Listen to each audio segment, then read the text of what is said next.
अस्सलाम वालेकुम। मेरे कहानी घर में आप सबको खुशामदीद कहती हूँ। आइए कहानी की तरफ चलते हैं। हमारे पड़ोस में अम्मा सुगरा रहती थीं।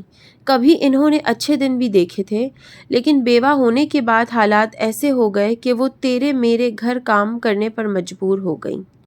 अम्मी ने इनको परेशान देखकर मुलाजमा रख लिया और वो हमारे घर काम करने लगीं। अम्मा सुगरा का एक ही बेटा था जिसका नाम इरशाद था।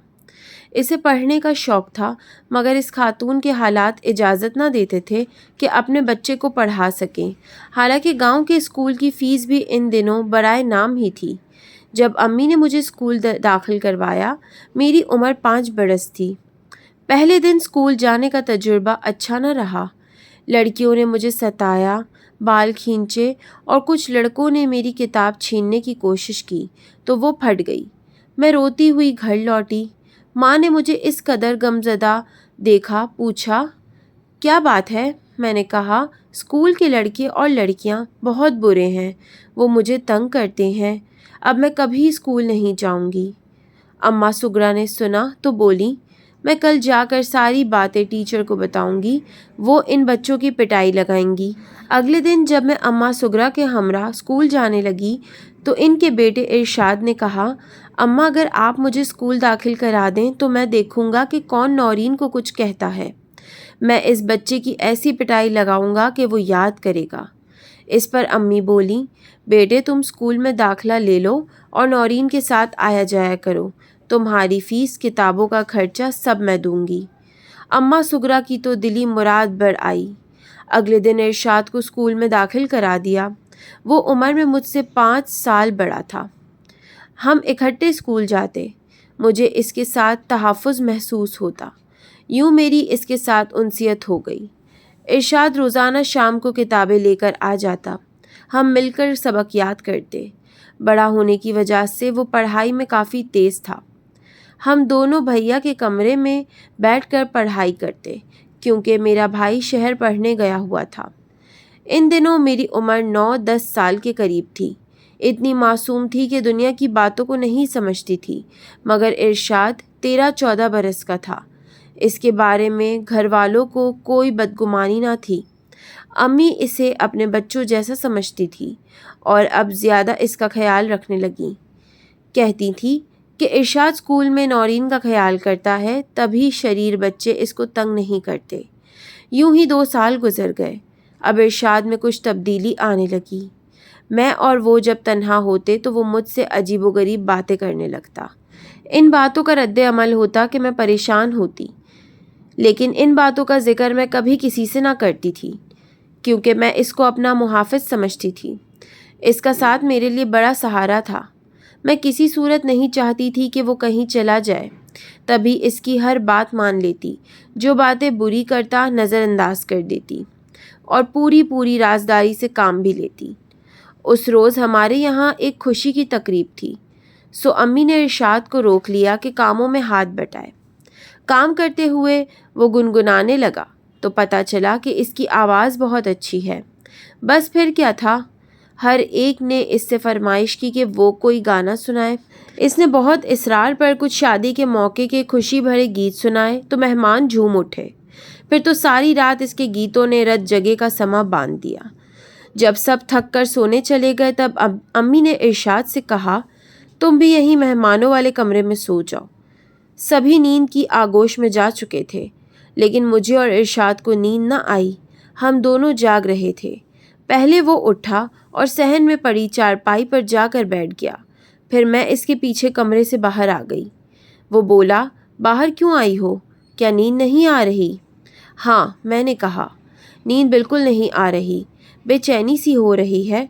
ज़्यादा देर तक जागने से ऐसा हो जाता है। थकन हो जाए तो भी नींद नहीं आती। इस रात हम दोनों जागते रहे और हमने खूब बातें की। मुझे ज़रा भी एहसास न हुआ कि वो हमारी मुलाजमा का लड़का है और मेरा इससे कोई मेल नहीं है। इस रात पहली बार कम उम्री के बावजूद मोहब्बत की अहमियत और दूसरी कई पुरकशिश बातों से आशना हुई, जो ज़िंदगी में यादगार बन जाती हैं। थोड़ी देर में मैं इरशाद के साथ सहन से उठकर अपने कमरे में आ गई और आंखें मूंद कर सोती बन गई। اس وقت میری عمر 10 برس تھی، اور یہ وہ عمر ہوتی ہے جب زبان چپ رہتی ہے مگر آنکھیں بولتی ہے۔ انہی دنوں جب مجھے اپنے حسن اور عمر کی دلکشی کا پہلی بار احساس ہوا تو میں نے ارشاد کے بارے میں سوچنا شروع کیا۔ میں اس میں دلچسپی ضرور رکھتی تھی، لیکن محبت مجھے اس سے نہ تھی۔ نہ کبھی یہ سوچا کہ وہ ہمیشہ میرے ساتھ رہے، بلکہ اب تو یہ سوچتی کہ اگر اس سے اچھا کوئی اور مل جائے تو میں اپنی ملازمہ کے بیٹے کی جانب مڑ کر بھی نہ دیکھوں گی۔ مجبوری یہ تھی کہ مجھے ابھی تک اسکول میں ارشاد کی پروٹیکشن کی ضرورت تھی، اور اس کے ساتھ رہنے کی عادت ایسی پڑ گئی تھی کہ اس کے بغیر خود کو تنہا اور ادھورا خیال کرتی تھی۔ دراصل میں ارشاد کو نہیں، اس کی باتوں کو پسند کرتی تھی، جن سے مجھ کو روحانی سکون ملتا تھا۔ ایک روز گاؤں میں کسی کا انتقال ہو گیا۔ گھر والے وہاں چلے گئے۔ ارشاد اور اس کی بہن کو ہمارے پاس چھوڑ گئے تاکہ ہم اکیلے نہ رہیں۔ اس کی بہن تو کھانا کھا کر سو گئی۔ میں اور ارشاد باتوں کے چسکے میں بیٹھ گئے، اور ہم کو بھی ابھی نیند نہ آ رہی تھی۔ یہ دن میری زندگی کا سیاہ ترین دن تھا۔ ہم آدھی رات کو باتوں میں مشغول تھے۔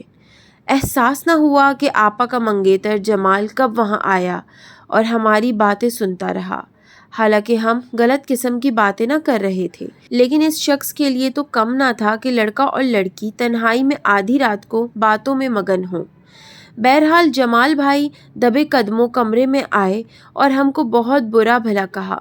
انہوں نے ارشاد کو تو 2-4 جوتے بھی لگائے کہ نوکرانی کے بچے، تیری یہ ہمت، اپنی اوقات بھول گیا۔ انہوں نے بازو سے پکڑ کر اس کو اسی وقت گھر سے نکال دیا اور بولے، اب کبھی میں تیری صورت نہ دیکھوں، اب کبھی ادھر کا رخ نہ کرنا۔ ارشاد تو اس دن سے ایسا گیا پھر کبھی لوٹ کر نہ آیا، لیکن میں کم نصیب آج بھی ایک گرہ بوجھ تلے دبی سسک رہی ہوں۔ میرا خیال تھا کہ جمال بھائی خوب اس واقعے کی تشہیر کریں گے، امی ابا سے بھی شکایت کریں گے، باجی کو بھی بتائیں گے کہ دیکھو تمہاری بہن کی یہ حرکتیں ہیں، لیکن انہوں نے ایسا نہ کیا، بلکہ اس جرم کی انہوں نے مجھے ایسی سزا دی کہ اے کاش مجھ کو موت ہی آ جاتی تو اچھا تھا۔ اب جب موقع ملتا وہ اس بات کی آڑ میں میرے نزدیک آ جاتے، دھمکیاں دیتے، اگر میرا ساتھ نہ دیا تو سارے زمانے میں رسوا کر دوں گا، تمہاری زندگی برباد ہو جائے گی، کسی کو منہ دکھانے کے قابل نہ رہو گی، نہ ہی تمہاری کبھی شادی ہو سکے گی۔ میں سہم کر رہ جاتی، اندر ہی اندر گھٹتی رہتی۔ یہ باتیں ایسی تھیں کہ ہم ان کو زبان پر لانے سے کترانے لگتی ہیں۔ مجھ پر ان کا اس قدر دہشت طاری ہوئی کہ ان کے دیکھنے سے میری روح فنا ہو جاتی۔ دل سے چاہتی تھی کہ امی سے کہہ دوں کہ اس عذاب سے جان چھوٹ جائے، پھر آپا کا خیال آتا۔ وہ ان سے بے حد محبت کرتی تھی۔ 6 ماہ بعد ان کی شادی ہونے والی تھی۔ امی سے کہوں یا آپا ہی سے کہہ دوں، بس یہ سوچتے سوچتے صبح ہو جاتی۔ میں ایک کم سن بچی، عقل کم اور خوف زیادہ، اتنا حوصلہ تھا اور نہ اخلاقی جرت، اور جمال کا یہ عالم جب تنہا دیکھتے باہیں پکڑ لیتے، تب دل سے دعا کرتی، یا اللہ کہیں سے آپا یا بھائی آ جائیں اور اس مردود کو دیکھ لیں۔ بے شک مجھے جو برا بھلا کہیں، لیکن اس خبیث انسان کا تو اسی وقت فیصلہ کر ڈالیں گے۔ بہت دکھ ہوتا تھا اپنی بزدلی پر۔ سب کہتے، نورین کو دیکھو، کتنی اچھی تربیت ماں نے اسے دی ہے کہ چپ رہتی ہے، خواہ چپڑ چپڑ نہیں کرتی، فالتو بات تو کرنا جانتی ہی نہیں، جیسے اس کے منہ میں زبان ہی نہ ہو۔ اچھی لڑکیوں کے یہی طور اتوار ہوتے ہیں کہ فضول میں ہر وقت باتیں نہ بگاڑیں۔ بہت عقل مند اور سنجیدہ لڑکی ہے۔ تبھی میں سوچتی، اے کاش کہ میری زبان ہوتی، میں چپڑ چپڑ ہی بولتی مگر بول سکتی۔ اب تو کسی نے میری قوت گویائی چھین لی تھی۔ ایک بار ہمت کر کے آپی سے کہا، آپی آپ کے منگیتر اچھے انسان نہیں لگتے، آپ ان سے شادی نہ کریں، انکار کر دیں۔ میرا اتنا کہنا تھا کہ وہ غصے سے بھبک اٹھیں۔ کیوں؟ کیا تم مجھ سے جیلس ہو یا جمال تم کو پسند آ گئے ہیں؟ کیوں نہ کروں میں ان سے شادی؟ کیا تم کرنا چاہتی ہو جمال سے شادی؟ اف میرے اللہ، میں تو کہہ کر پچھتائی۔ وہ تو میرے پیچھے پڑ گئیں، حالانکہ مجھ سے وہ بے حد پیار کرتی تھیں۔ پہلی بار میں نے ان کی ڈانٹ کھائی تو روحانسی ہو کر کمرے میں خوب روئی۔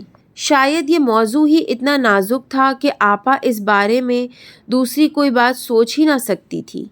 आपा की शादी का दिन आ गया। वो बहुत खुश थी। शादी की तैयारियां धूमधाम से हुईं। आपा दुल्हन बन गई और बदरूह जमाल दूल्हा।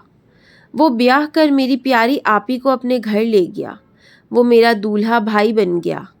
इस राक्षस को दूल्हा भाई कहने का मेरा दिल न चाहता। मैंने ना तो नेग लिया और ना जूता छुपाई में हिस्सा लिया। जब जूता छुपाई की रस्म होने लगी, मैं छत पर चली गई।